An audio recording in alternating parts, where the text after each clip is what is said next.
নমস্কার বন্ধুরা, আজকে শেয়ার করছি আপনাদের সঙ্গে একটা খুব হেলদি অথচ টেস্টি একটা ব্রেকফাস্টের রেসিপি। মানে হেলদি টেস্টি একসঙ্গে হওয়াটা খুব চান্স কম থাকে ভালো হওয়ার, কিন্তু এটা হেলদিও এবং টেস্টিও। এর জন্য নিয়ে নিয়েছি 1 কাপ ওটস, তার সঙ্গে নিয়েছি 1/4 কাপ বেসন। বেসন একটা খুবই প্রোটিন রয়েছে এর মধ্যে, যার জন্য এটা ব্রেকফাস্ট হিসেবে খুবই উপকার হয়। এবং এর মধ্যে দিয়ে দিলাম একটা বেশ ঝাল ঝাল কাঁচা লঙ্কা এবং 1 টুকরো আদা। আর দিয়ে দিতে হবে বেশ কয়েকটা কারি পাতা। কারি পাতাটা দিলে কিন্তু এটার কারি পাতা খাওয়া খুবই ভালো, আজকাল সবাই জানেন। এবং এর সঙ্গে আপনার পড়ছে একটা লঙ্কা, যেটা কিন্তু যদি আপনার বাচ্চা খায় সেক্ষেত্রে স্কিপ করে যেতে পারেন।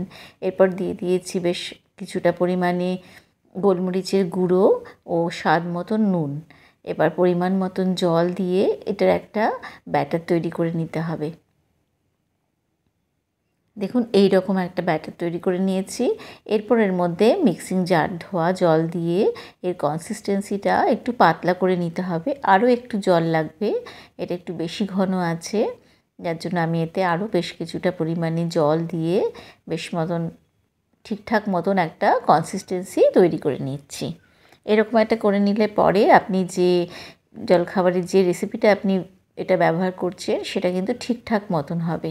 এরপর এর জন্য আমি কিন্তু বেশ কিছু পরিমাণে সবজি কেটে নিয়েছি।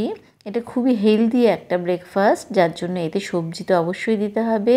দিয়ে দিচ্ছি একটা কুচনো পেঁয়াজ, দিয়ে দিলাম অর্ধেকটা গাজর যেটা আমি গ্রেট করে নিয়েছি, এবং খুব ছোট ছোট করে একটা শশাকেও কেটে নিয়েছি। শশা কিন্তু সবাই ব্যবহার করতে চান না, কিন্তু এটাতে শশা ব্যবহার করে দেখবেন যে খেতে কিন্তু বেশ ভালো লাগে। এবং সঙ্গে দিয়েছি একটা টমেটো, দানাটাকে ফেলে দিয়ে ছোট ছোট করে কেটে নিয়ে সেটাই ব্যাটারের মধ্যে দিয়ে খুব ভালো করে মিশিয়ে নিতে হবে। দেখুন এরকমভাবে মিশিয়ে নিতে হবে। খুব ঝটপট কিন্তু খুব একটা টেস্টি এবং মানে স্বাস্থ্যকর একটা ব্রেকফাস্টের রেসিপি এটা। অবশ্যই বন্ধুরা একবার বানিয়ে দেখতে পারেন। এর সঙ্গে খাওয়ার জন্য আমি তৈরি করে নিচ্ছি একটা ডিপ, যেটার মধ্যে আমি ব্যবহার করেছি কাজু বাদাম, এবং একটা টমেটোকে আমি একটু গ্যাসের আগুনে পুড়িয়ে নিয়েছি, তার খোসাটাকে ফেলে দিয়ে সেটাকে কেটে সেটাও জারের মধ্যে দিয়ে দিচ্ছি। এবার দিয়ে দিচ্ছি জল ঝরানো দই। সকালের ব্রেকফাস্টে এরকম একটা মানে প্রোটিন সমৃদ্ধ খাবার হলে কিন্তু খুব ভালো হয়। দিয়ে দিলাম আন্দাজ মতো নুন এবং আন্দাজ মতন গোলমরিচ ও সামান্য একটু চিনি। এটা একটা টেস্টের ব্যালেন্সটা করার জন্য আমি চিনিটা ব্যবহার করি অনেক ক্ষেত্রেই, যাদের ইচ্ছে না হলে স্কিপ করতে পারেন।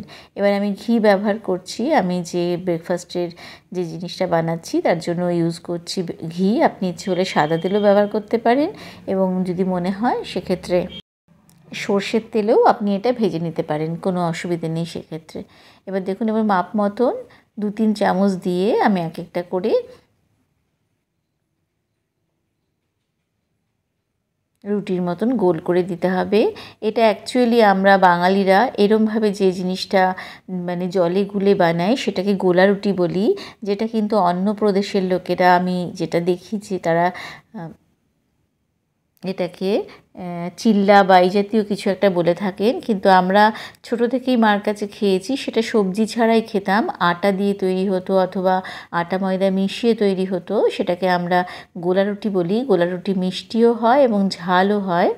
তা সেটাকেই আরও বেশি পরিমাণে কিন্তু হেলদি এবং টেস্টি করার জন্য এরকম সমস্ত কিছু মিশিয়ে আপনি এরকম একটা জলখাবারে একটা প্রোটিন সমৃদ্ধ জলখাবার তৈরি করে নিতে পারেন।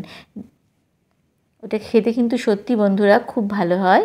এই রেসিপিটা আপনাদের ভালো লেগে থাকলে অবশ্যই একটা সাবস্ক্রিপশন আশা করছি, এবং লাইক শেয়ার ও কমেন্টস তো আশাই করছি আপনাদের কাছ থেকে বন্ধুরা। দেখুন এইভাবে আমি যে পরিমাণের ওটস এবং বেসন নিয়েছি এবং সবজি নিয়েছি, তাতে কিন্তু আমার 3টে মতন এরকম গোলা রুটি তৈরি হয়ে গেছে। এবার দেখুন সব কটাকেই আমি অল্প অল্প ঘি দিয়ে ভেজে নিচ্ছি, যদিও কিন্তু বারবার এই ঘি দেওয়াটা দরকার না হলে নাও দিতে পারেন, কারণ ননস্টিকে যদি আপনি করেন এবং অন্য কিছু তাওয়াতে করলেও কিন্তু এটা খুব সহজেই উঠে যাবে, এটা আটকাবার মতন নয়। কিন্তু ঘি দিয়ে ভাজলে খেতে খুব ভালো লাগে বলে বন্ধুরা আমি এটা ঘি দিয়ে ভেজে নিচ্ছি। এইভাবে আমি 3টে করেছি। দেখুন সবকটা করে নিয়ে সার্ভ করে দেখাচ্ছি যে ভীষণই একটা স্বাদের একটা ব্রেকফাস্ট তৈরি হয়ে গেছে।